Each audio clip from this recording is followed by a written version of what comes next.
संयमो तवो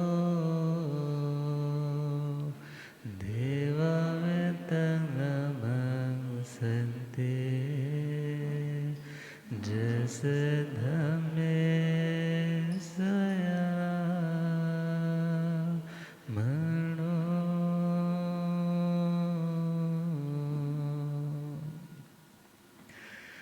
जे हाथ जोड़ गोरानो मेरे वंदना जे हाथ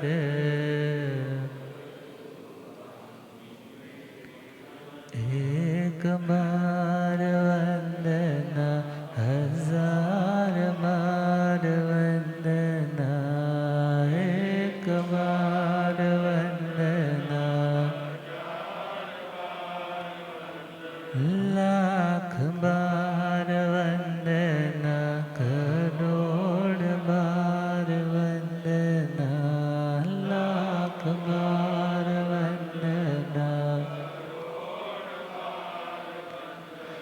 जे हाथ जोड़ गोरानो मेरे वंदना जे हाथ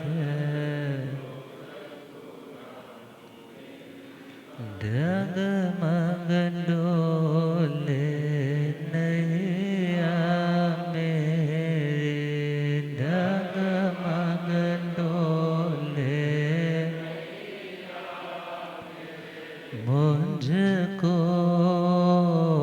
है सतगुरु तेरे मुझको है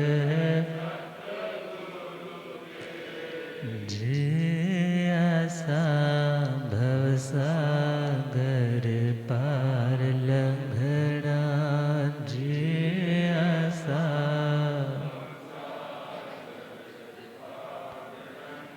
जे हाथ जोड़ गोरानो मेरे वंदना जे हाथ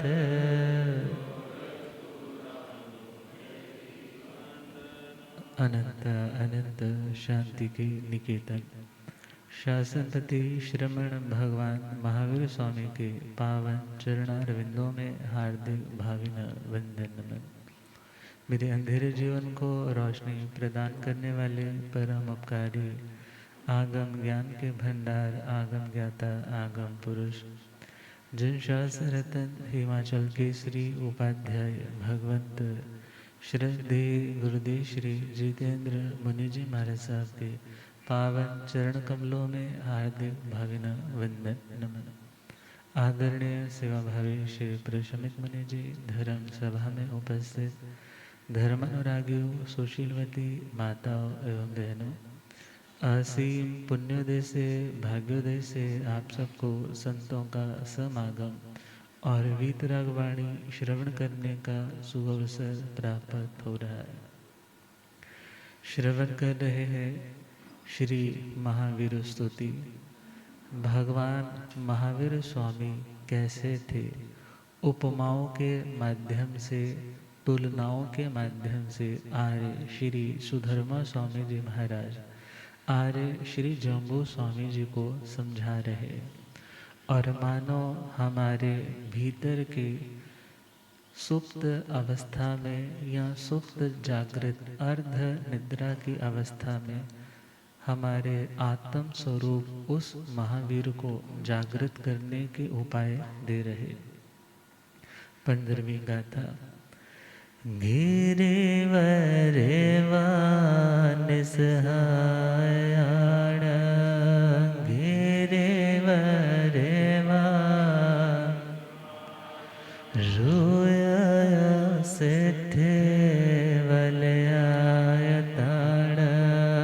रोया सेठे वलयाय तो में से जग भोय पन्ने मोड़े न मझे तमुदाहु पन्ने पूछे सोण समण माण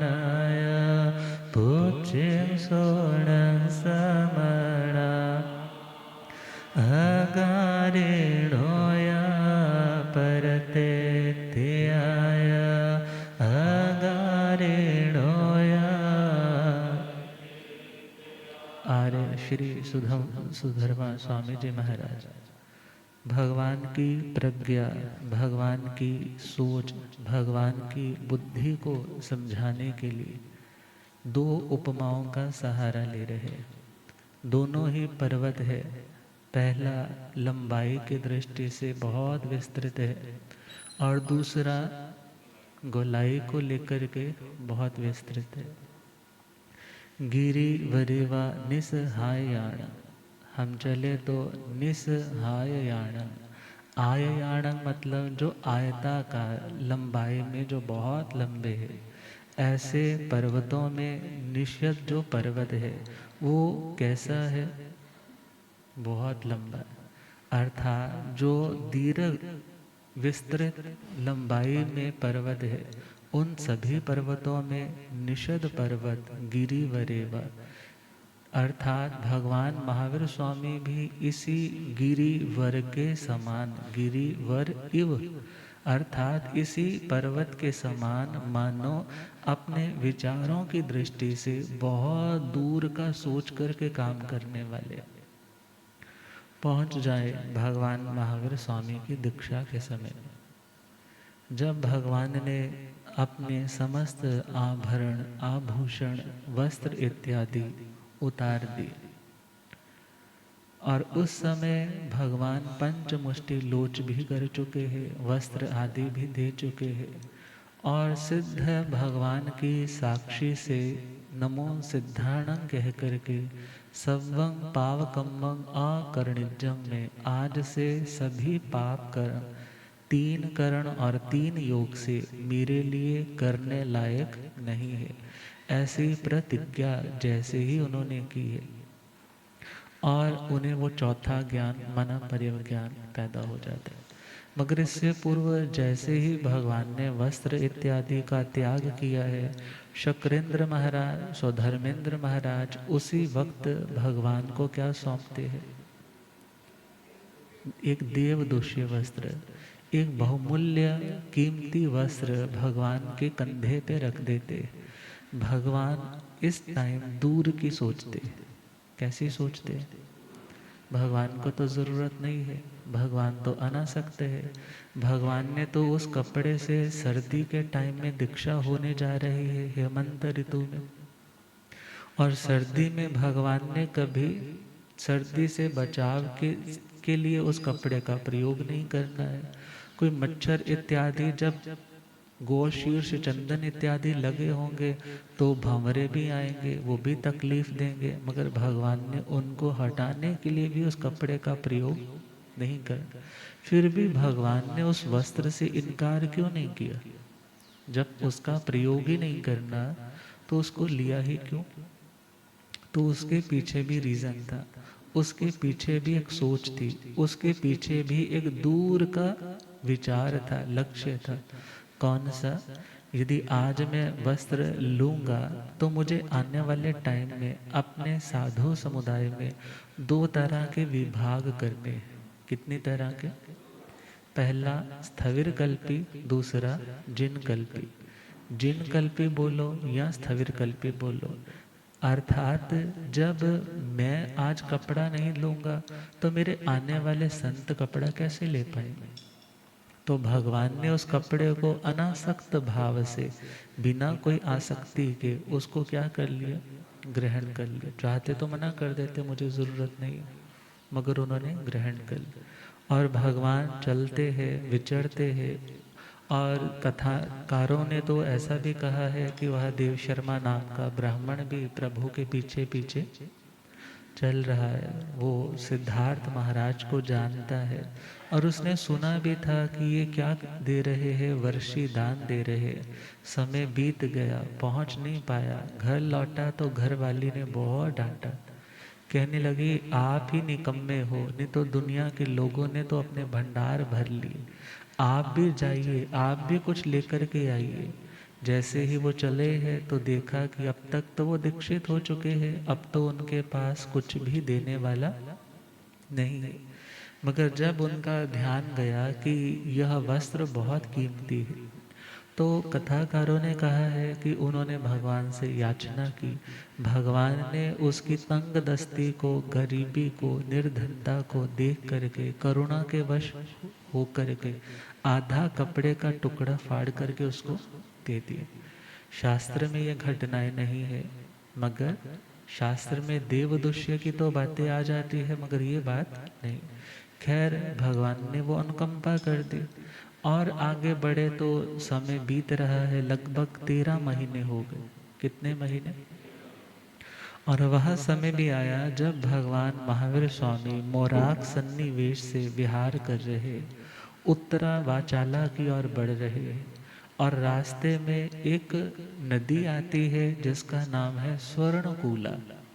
और उस स्वर्णकूला नदी के तट पे किनारे किनारे प्रभु इरिया समिति पूर्वक नीचे देखते हुए 3.5 हाथ प्रमाण आगे देखकर चल रहे, मगर एकदम हवा का झोंका आता है और उस नदी के पानी के बहाव में बह कर के आ रहा एक वो झाड़ियों वाला वृक्ष सूखा सा वो गुजर रहा है, और इधर वो बह रहा है, इधर प्रभु चल रहे हैं। कपड़ा यूं लहराया और कांटों की झाड़ी में फंस गया, और जैसे ही फंसा कपड़ा उस झाड़ी के साथ बह करके चला गया। मगर भगवान ने उस झाड़ी की ओर कोई ममत्व की दृष्टि से, उस कपड़े की ओर कोई अपनत्व की दृष्टि से नहीं झांका। बस इतना था कि यतना रहनी चाहिए, मेरे कारण किसी का कोई नुकसान नहीं होना चाहिए। प्रभु ने तो उसको बोसरे बोसरे तो तभी कर दिया होगा, और जब बसरा ही दिया है तो उसकी क्रिया का प्रभु से कोई संबंध नहीं रह जाता। और जैसे ही वो कपड़ा बह कर के गया है, एक तो ये स्टोरी है।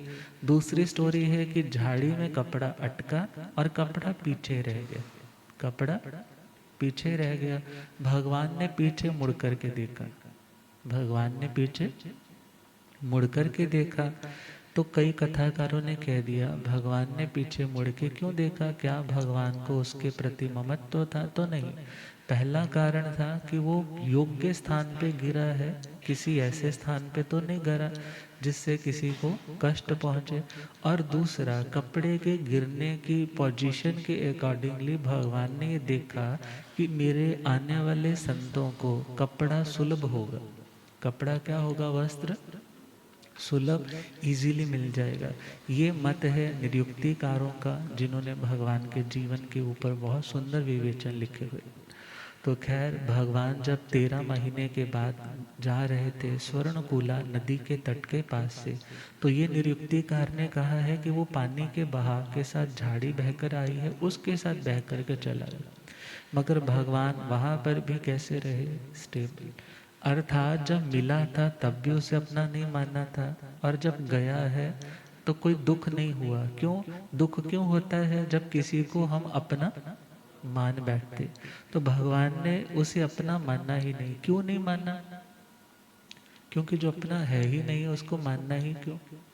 जो अपना है ही नहीं उसे अपना मान करके अपने दुख को जनरेट करना ही क्यों? भगवान तो शुरू से उसी साधना में चल रहे थे, जो अपना है वो अपने पास है, मुझे तो वो छोड़ना है जो अपना नहीं है। कर्म अपना नहीं है, कर्म आत्मा का स्वभाव नहीं है, मुझे तो उसको छोड़ना है। भगवान तो उसकी साधना कर रहे थे, तो उस कपड़े के मुंह में तो कहाँ उलझने वाले थे। तो भगवान ने जब केवल ज्ञान हुआ है, केवल दर्शन हुआ है, और भगवान ने जब धर्म तीर्थ की स्थापना की है, तब उस टाइम जिन कल्प और स्थविर कल्प, ये दो, क्योंकि सपनों में भी आप लोगों ने सुना होगा भगवान को जो 10 महास्वप्न आते हैं। तो खैर अब भगवान ने कपड़ा क्यों लिया था कि आने वाले टाइम में वो 2 तरह से डिविजन्स दे सकते हैं। जिन कल्प का मतलब है जो स्टार्टिंग में कपड़ा लेगा, स्टार्टिंग में कपड़ा दीक्षा के टाइम लेगा, मगर जब कपड़ा वो यदि सपोज छिन गया, फट गया, तो वो नया कपड़ा ग्रहण नहीं करेंगे। जब नया कपड़ा ग्रहण नहीं करेंगे, उन्हीं से दिगंबर बन जाएंगे। उन्हीं से क्या हो जाएंगे? वो साधक दिगंबर, अंबर का मतलब है वस्त्र, कपड़ा, और दिग का मतलब है दिशाएं। मीन्स उस टाइम उनके शरीर को ढकने वाली कौन होंगी? वो 10 दिशाएं। कोई बाहर का अन्य कपड़ा वो ग्रहण नहीं करेंगे। ये साधना है जिन कल्पी की। और स्थविर कल्पी की साधना, यदि कपड़ा फट जाता है, घट जाता है, या कपड़ा चोरी हो जाता है, चतुर्मास के अलावा की जो सिचुएशन है उसमें साधक नया कपड़ा, मतलब गृहस्थी से जो ऐषणीय है, जो अपनी साधना के अनुकूल है, वो नया कपड़ा ले सकता है। मगर जिन कल्पी साधक कपड़ा नया ले, पुराना भी नहीं ले सकते, नया भी नहीं ले सकते। तो भगवान ने उस टाइम इसलिए कपड़ा ग्रहण किया कि हर साधक का कैलिबर सेम नहीं होता, हर व्यक्ति की योग्यता समान नहीं होती। इसलिए यदि आज मैं ग्रहण करूंगा तो मुझे अपने संघ में दोनों तरह के साधकों को दीक्षित करना है, जिन कल्पी भी और स्थविर कल्पी। तो ये सोच कौन सी थी? दूर की सोच थी। इसलिए कहा निषद पर्वत की तरह उनकी सोच बहुत दीर्घ थी, बहुत विशाल थी। साधना काल में चंड कौशिक, चंड कौशिक जो भटका हुआ कौन था? साधु था। क्रोध के आवेश में अपने शिष्य को मारने के लिए दौड़ा है और सिर खंबे से टकराया, वहीं रौद्र ध्यान में काल कर गया। आयु तो ऑलरेडी ज्योतिषों की बांध चुका था, मगर वहां से कभी क्या बनता है? कौशिक नाम का ब्राह्मण बनता है। और कभी टाइम आता है वो सर्प, दृष्टि विष सर्प बनता है। तो भगवान ने सोचा ये भटका हुआ साधक है, भटकों को समझाना अपना काम है, अपना कर्तव्य है। और ऐसा सोच करके भगवान ने उस सुरक्षित मार्ग को तो छोड़ दिया, मगर जो उस दृष्टिवश सर्प के आतंक से आतंकित मार्ग था उसको सिलेक्ट किया। सोच कहाँ की थी? दूर की, कि मेरे कारण किसी का उद्धार हो सकता है, तो मुझे अच्छा निमित्त बनने में कोई प्रॉब्लम नहीं है।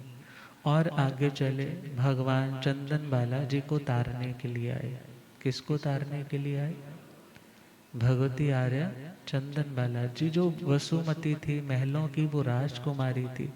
और भगवान ने वहां पर आकर के कैसा अभिग्रह कर लिया कि जो राजकन्या हो, 3 दिनों की भूखी प्यासी हो, सिर जिसका मुंडा हुआ हो, जिसके पैरों में बेड़ियां, हाथों में हथकड़ियां लगी हो, और जो दासी बनकर के किसी के घर में रह रही हो, और हाथों में आहार, कुछ ना कुछ खाने का सामान रखा हो, और किसी अतिथि की प्रतीक्षा कर रही हो। एक पैर दहलीज के अंदर हो, एक पैर दहलीज के बाहर हो, आंखों से आंसू भी आ रहे हो और चेहरे पे मुस्कुराहट भी हो। यदि ये सारी सिचुएशंस, ये सारी इंसिडेंट्स मिल जाते हैं एक टाइम पे, तो मैं पारणा करूँगा। तो भगवान की साधना का इतना लंबा टाइम बीत जाता है, मगर भगवान को वो कुछ गोचरी उसके अनुरूप नहीं मिलती। मगर एक टाइम आता है जब चंदन बालाजी, सारी स्टोरी आप जानते हैं किस प्रकार भगवान का वो पारणा होता है। मानो भगवान चंदन बाला जैसी पता नहीं कितनी कन्याएं ऐसी थी जो दासी बनकर के किसी के घरों में जंजीरों में जकड़ी हुई रहती थी, और किस किस तरह की दयनीय स्थितियों का उन्हें सामना करना पड़ता था। मगर भगवान ने उस दासी प्रथा के ऊपर भी एक कुठाराघात किया। ये प्रथा नहीं होनी चाहिए। और इसलिए भी भगवान ने क्या किया, इतने लंबे टाइम का तप किया, और दुनिया को बताने के लिए। अरे उसकी खुद की अपनी सगी मासी को नहीं पता है कि मेरी भतीजी कहाँ है। मासी भांजी होती है, भांजी कहाँ है? मेरे ही इस राज्य में बिक कर के बाजारों में कि किस दयनीय स्थिति में वो आई हुई। मगर ये सारा कुछ भगवान ने यदि किया तो क्यों किया? दूर की सोच थी। धर्म संघ की प्रथम पहली जो महा आर्या के रूप में, प्रवर्तनी के रूप में किसी को स्थापित करना है, तो वो कौन होंगी? वहां आर्य श्री चंदन बाला। और जो व्यक्ति दूर का सोच करके चलता है उसे कोई प्रॉब्लम नहीं होती। कहते हैं एक बार एक संत, जेठ का महीना था, गर्मी बहुत थी, नीचे से धरती तप रही है और ऊपर से आसमान मानो अंगारे बरसा रहा है और तेज लू की हवा भी मानो शरीर को झुलसा रही है। ऐसे में वो संत गोचरी के लिए निकले हैं। और जब गोचरी के लिए निकले, पुराना टाइम था, एक राजा जो अपने रथ पे सवार होकर के जा रहा है। जैसे ही उसने उन संतों को देखा तो मन में तो आया कि अरे मैं तो इस रथ पर बैठा हूँ, छत्र भी ऊपर है और मेरे पास तो पाँव में पहनने के लिए जूते भी है, मगर मैं फिर भी हाय हाय कर रहा हूँ। और ये संत है जो धरती के ऊपर तवे जैसी जो तप रही है, उस धरती पर भी बिल्कुल शांति से चले जा रहे। उसने अपना रथ रोका, रथ रोक करके संतों को प्रणाम किया।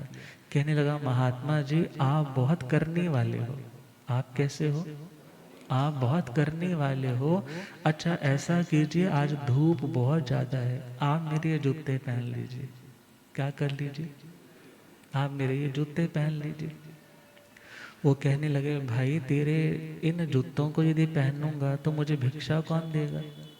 तेरे इन जूतों को पहनूंगा क्योंकि राजा के जूते हैं ना, तो उस पे तो रतन भी लगे हैं, नीलम भी लगा है, और उसके ऊपर माणिक, पन्ना, हीरे इत्यादि लगे, सोने की तारों से उसके ऊपर वर्क हो रखा है। कहने लगे, मैं ऐसे जूते पहन करके जाऊंगा इतने राजसी ठाट बाट में, हाथ में मेरे पात्रे है, तो मेरे को कौन सा श्रावक भिक्षा देगा? कहने लगा, महाराज चिंता ना करो, आपको मेरी नगर का यदि कोई व्यक्ति भिक्षा नहीं देगा ना, तो आप मेरे महलों में चलिए। कहाँ चलिए? मैं आपको भिक्षा दूंगा। कहने लगे, भाई यदि तेरे महलों में जाएंगे तो तेरा राजसी भोजन करेंगे, राजसी भोजन करेंगे तो मेरा भी मन चंचल हो जाएगा, जब चंचल हो जाएगा तो मेरा अकेले में मन नहीं लगेगा। कहने लगे, मतलब? कहने लगे, फिर मैं एक से दो होने की भावना रखूंगा। आप क्यों चिंता करते हो? आपकी शादी भी करवा दूंगा। क्या करवा दूंगा? शादी भी करवा दूंगा। संत कहने लगे, अच्छा शादी होगी तो शादी के बाद कौन आएंगे? बच्चे भी आएंगे। जब बच्चे आएंगे तो बच्चों की पढ़ाई लिखाई का भी खर्चा आएगा, वो खर्चा कौन करेगा? आप चिंता ना करो, जब मैं इतने बड़े नगर का सम्राट हूँ, उनकी मैं रक्षा कर रहा हूँ, तो आप तो एक दो मेंबर हो ना, मैं सब संभाल लूँ। कहने लगे, बच्चों की पढ़ाई के बाद बच्चे बड़े हो जाएंगे, बच्चों की शादियाँ करनी होंगी, तो वहाँ भी खर्चा आता है, क्योंकि गृहस्थी में खर्चे किस किस चीज़ के होते हैं? या घर बनाने के होते हैं, बच्चों को पढ़ाने के होते हैं, शादियों के होते हैं। कहने लगे, महाराज आप चिंता मत करो, उनकी शादियाँ भी कौन करेगा? मैं करूँगा। कहने लगे, अब उन बच्चों में से कोई बीमार हो गया तो उनकी दवाई, आजकल तो दवाइयाँ बहुत महंगी हैं, तो उसकी दवाई कौन करेगा? कहने लगा, महात्मा जी आप चिंता ना करो, सारी दवाई का खर्चा भी कौन उठाएगा? ये राजा उठाएगा। कहने लगे, अच्छा यदि उन बच्चों में से किसी का इलाज हमने बहुत करवाया और बच नहीं पाया और मर गया, तो रोएगा कौन? हाँ, रोएगा कौन? राजा कहने लगा, भाई मैं इतने काम तो कर सकता हूँ, रोने वाला काम तो आप कर लो। कहने लगे, ना तो मैं तेरे इन हीरे जड़ित जूतों को पहनूं और ना ही मेरे को रोना पड़े। मीन्स जो दूर का सोच रहे, भले शास्त्रों में पाँव में ऐसी तकलीफ हो जाए तो इवन वो चमड़ा जो त्यागा हुआ है, जो ईशणी इत्यादि हो, वो भी पहनने का वहाँ वर्णन आता है। मगर कपड़े इत्यादि से सेफ्टी करते हैं बहुत से साधु सती जी महाराज, मगर जो हीरों से जड़ित है उसके ऊपर तो ऑब्जेक्शन होगी ही होगी ना, कि ये कैसे पहन करके कोई साधु चल रहे। मेरे जो दूर का सोचता है तो फिर वो उलझता नहीं है। उलझता कौन है? जो मात्र छोटे छोटे, बस अभी का इंस्टेंट मेरा काम होना चाहिए, और इंस्टेंट के चक्कर में वो व्यक्ति अपने फ्यूचर को क्या कर लेता है? खराब कर लेते। तो कहा आययाणा गिरिवरे निसहावा, मीन्स जैसे आयताकार जो बहुत लंबे पर्वत है, उन पर्वतों में जैसे निषद पर्वत बहुत लंबा है, ऐसे ही भगवान महावीर स्वामी की प्रज्ञा, उनकी सोच बहुत दूर का देखती थी। वलयायताण रुय व सेठे, जैसे वलयाकार चूड़ी के आकार के पर्वतों में सबसे श्रेष्ठ कौन सा पर्वत है? रुचक पर्वत है। तो इसी प्रकार कहा जैसे वो अपने घेरे में कितना को समेटे हुआ है, ऐसे ही भगवान अपने मैत्री के, अपने ज्ञान की, अपने करुणा के घेरे में संपूर्ण जीव राशि को समेटे हुए थे। जग भूई पन्ने से वह भगवान महावीर स्वामी जगत के प्रति कैसे थे? भूति प्रज्ञ। भूति का मतलब हितकारी, मंगलकारी, उन लोगों की समृद्धि हो ऐसी कामना करने वाले, ऐसी प्रज्ञा रखने वाले थे। दूसरा मीनिंग जगती भूई पन्ने मीन्स इस संसार में भगवान महावीर स्वामी सबसे ज्यादा प्रभूत, प्रभूत का मतलब इन अबंडेंस, प्रज्ञा का मतलब नॉलेज वाले थे। अर्थात भगवान की नॉलेज इस संपूर्ण सृष्टि में सबसे ज्यादा विकसित थी। और अगली लाइन दी है पन्ने, जो बुद्धिमान लोग थे, उन बुद्धिमान लोगों ने क्या कहा? मुनीण मज्जे तम उदाहु पन्ने, अर्थात कि ये मुनियों के मध्य में तम उदाहु उसी प्रकार कहे हैं जैसे वो दीर्घाकार पर्वतों में निषद पर्वत श्रेष्ठ है और वलयाकार पर्वतों में रुचक पर्वत श्रेष्ठ है। ऐसे ही मुनि तो बहुत हैं, उस टाइम भी बहुत मुनि थे, और वे जो मननशील है, जो ज्ञानशील है, उन्हें मुनि कहा जाता है। और ऐसे जो मुनि है वो छोटे छोटे पर्वतों की तरह सोचते तो वो भी दूर की थी, मगर वहां तक नहीं पहुंच पाते थे जहां तक भगवान महावीर स्वामी पहुंच जाते थे। और भगवान महावीर स्वामी अपने उन विशेषणों के कारण उन मुनियों के मध्य में, मध्य का मतलब क्या है? मध्य में, उन मुनियों में से सबसे श्रेष्ठ थे। और यदि हम चूरणी में चले तो वहां पर मुनि नाम आवेदम आहु, हम लोग तो अभी तक लाइन क्या पढ़ते हैं? मुणीण मज्जे तमुदाहु पन्ने, तो वहां पर आवेदम आहु पन्ने ऐसा भी वर्णन आता है। तो आवेद का मतलब है श्रुत ज्ञान। भगवान महावीर स्वामी ने मुनियों के लिए, मुनि नाम कृते मतलब मुनियों के लिए जो ज्ञान था वो भी प्रदान आहु मतलब कहा दिया।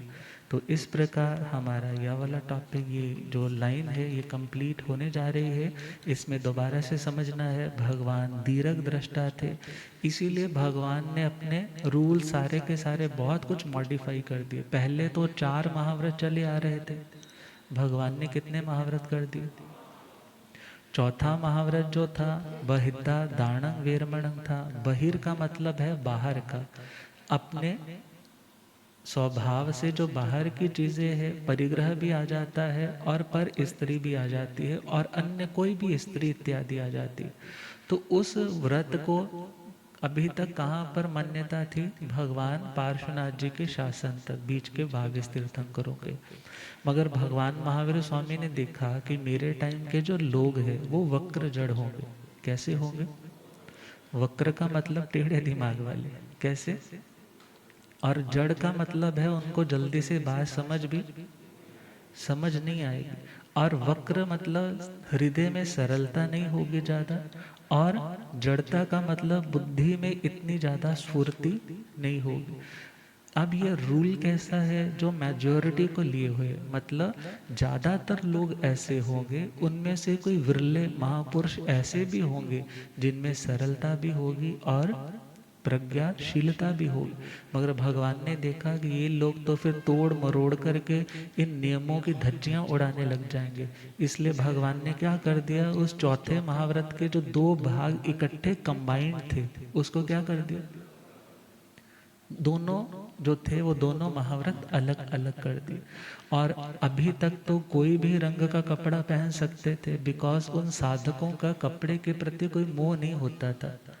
मगर भगवान ने देखा कि आने वाले टाइम में कपड़े को लेकर के भी ये लोग क्या करेंगे? फिर कंपटीशन में उतर जाएंगे। मगर ये कपड़ा, रंग बिरंगे जो कपड़े हैं, ये सब कुछ प्रभु ने क्या कर दिए, बंद करवा दिए।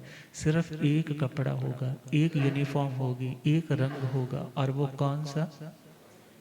सफेद रंग, जो वीतरागता का प्रतीक है। किसका प्रतीक है?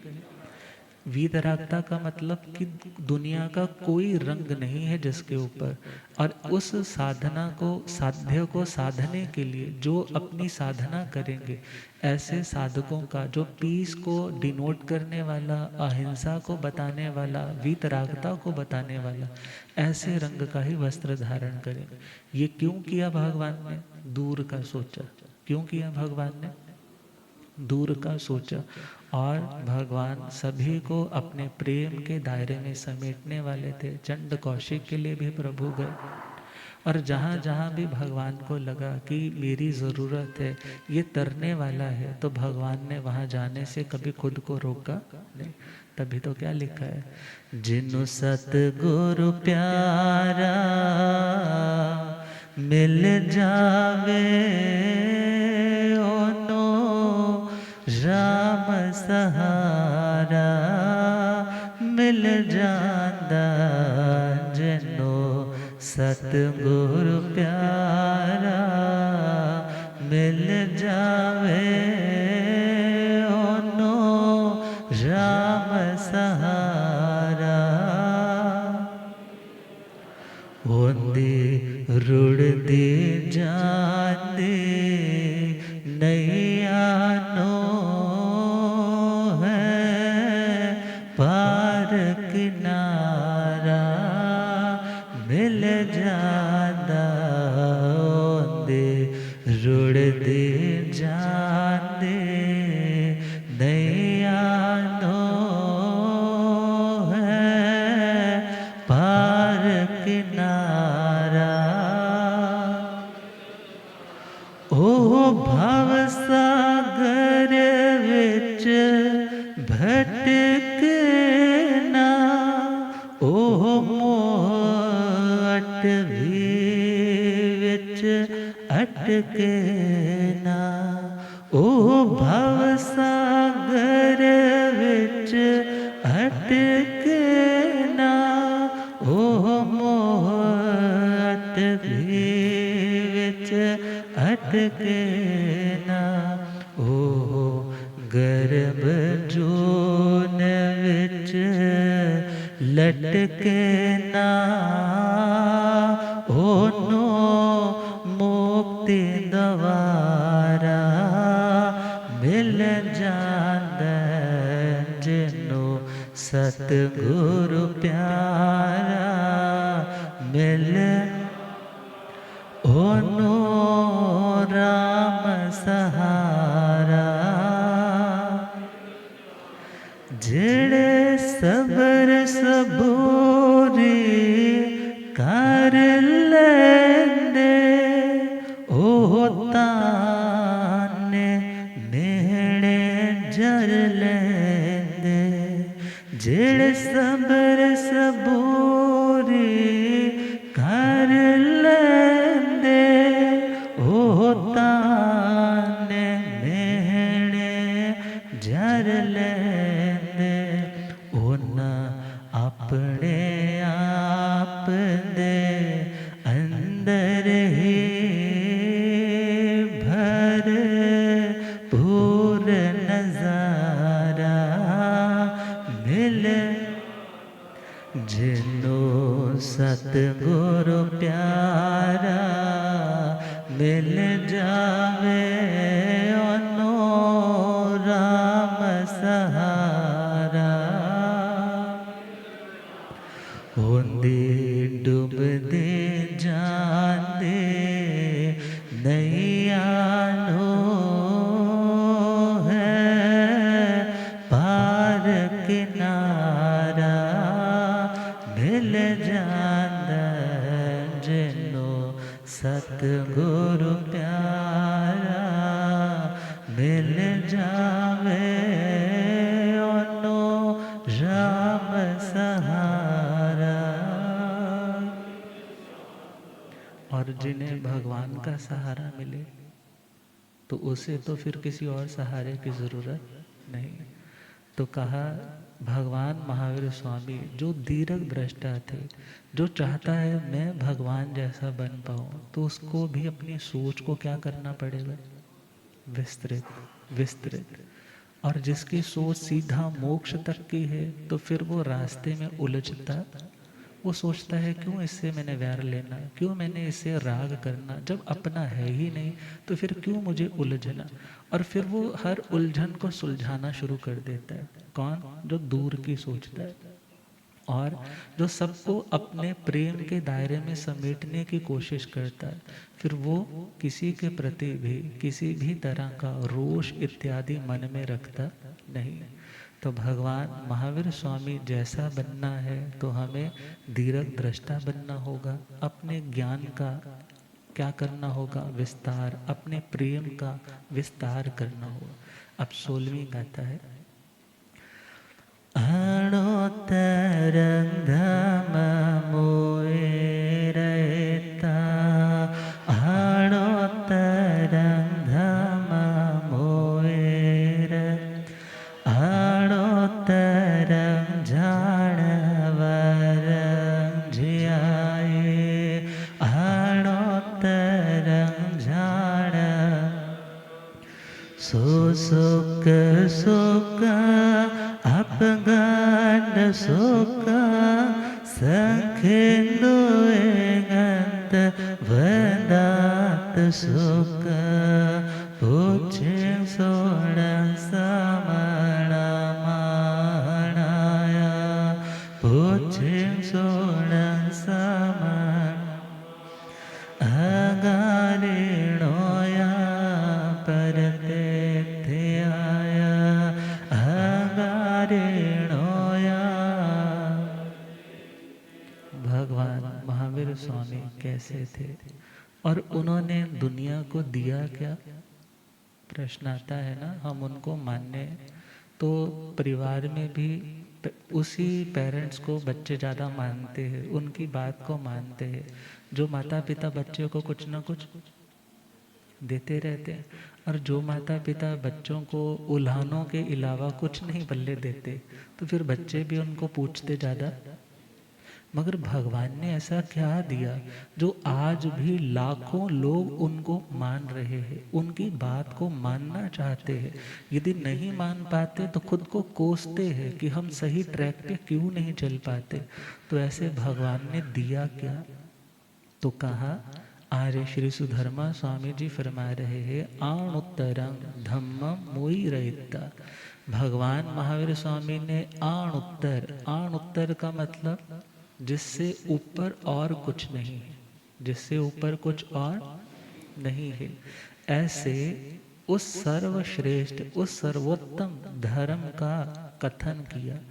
ओईरित्ता का मतलब है ओदीरित्वा, मतलब जो अभी तक धर्म की बातें ढकी हुई थी, उन धर्म की बातों के ऊपर के पर्दे को क्या कर दिया, उतार दिया। क्योंकि धर्म कोई नई पैदाइश नहीं है, धर्म की बातें किसी की नई बनाई हुई नहीं है। तीर्थंकर उन्हीं जो यूनिवर्सल ट्रुथ्स है, जो आत्मा के लिए हितकारी बातें हैं, उन्हीं बातों के ऊपर आए हुए पर्दे को बेपर्दा करने का काम करते हैं। जो ऑलरेडी था मगर अभी क्या हो चुका था, दब चुका था, मानो कोई खजाना था, दब चुका है। अब कितने कितने माइल्स तक वो दिखाई नहीं दे रहा है, मगर उसको क्या किया, खोदा गया। अब इतनी मेहनत करने वाले कौन थे? भगवान, भगवान महावीर स्वामी। जितने भी तीर्थंकर भगवान है, जो आत्मा के हित में काम करने वाले सर्वोत्तम सिद्धांत है, उन सिद्धांतों का कथन करने वाले कौन होते हैं? तीर्थंकर भगवान। भगवान का धर्म आणुत्तर था, मीन्स इससे ऊपर और कुछ भी क्यों नहीं? क्योंकि भगवान ने आणुत्तर क्षमा को धारण किया। आणुत्तर का मतलब जिससे ऊपर आप सोच भी नहीं सकते। भगवान ने ऐसी क्षमाशीलता धारण की और दुनिया के लोगों को भी क्या कहा, यदि तुम चाहते हो कि तुम भी आणुत्तर बन जाओ। आणुत्तर का मतलब कि कोई तुम्हारा कंपैरिजन ना कर सके। झगड़ा करने में तो बहुत से होते हैं ना कि वो लड़क्का है तो मैं भी लड़क्का बन जाऊं, मगर भगवान ने कहा यदि कंपैरिजन करना चाहते हो तो ऐसा काम करो कि कोई तुम्हारा कंपैरिजन जल्दी से कर ना पाए। अब वो भगवान ने गुण बता दिए। अब बाहुबली जी महाराज और उनके जो 98 भाई ऑलरेडी पहले थे, वो किस लिए भगवान के पास दीक्षित हो गए? किस लिए दीक्षित हो गए? कि हम ऐसा करें कि वो हमारी तुलना अभी कर ना पाए। गुरुदेव पधारे। हो रब मेरा सतगुरु बन के आया मैनू, हो रब मेरा सतगुरु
ओ पौधे पौधे पानी देंदा सुके बूटे हरे कर देंदा, पौधे पौधे पानी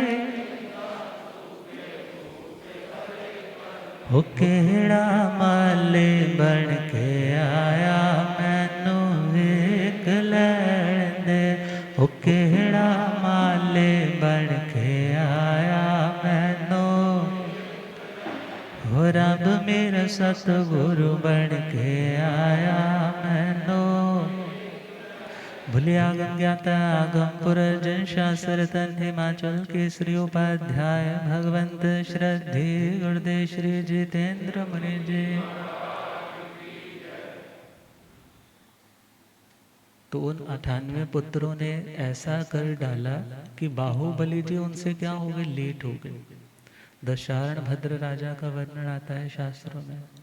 भगवान के सम्मुख आते टाइम वो अपनी रिद्धि दिखाना चाहता था कि मैं बहुत समृद्धि वाला हूँ, मगर जब उधर देखा इंद्र महाराज ने कि अरे इसको तो क्या हो रहा है, गरूर, ये भगवान को दिखाने चला है कि मैं बहुत रिद्धि वाला, पैसे वाला हूँ। तो उन्होंने अपनी जब समृद्धि दिखाई तो ये सोच में पड़ गए, अब मैं इसकी रिद्धि के आगे compete नहीं कर पा रहा, तो मैं ऐसा क्या करूं। तो उन्होंने जा करके भगवान के श्री चरणों में दीक्षा ले ली। क्या ले ली? अब वो देवता तो दीक्षा ले, उनके चरणों में वो नतमस्तक। भगवान ने कहा यदि कुछ करना है तो ऐसा करो जिसकी बराबरी इजीली कोई तुम्हारे साथ कर ना। और भगवान ने वैसा धर्म दिया, यदि उस धर्म के अकॉर्डिंग चलते हो तो तुम भी आण उत्तर बन सकते हो। तो इसके बारे में कल बाकी चर्चा करेंगे। अब श्रद्धे गुरुदेव कृपा फरमाएंगे। ओम।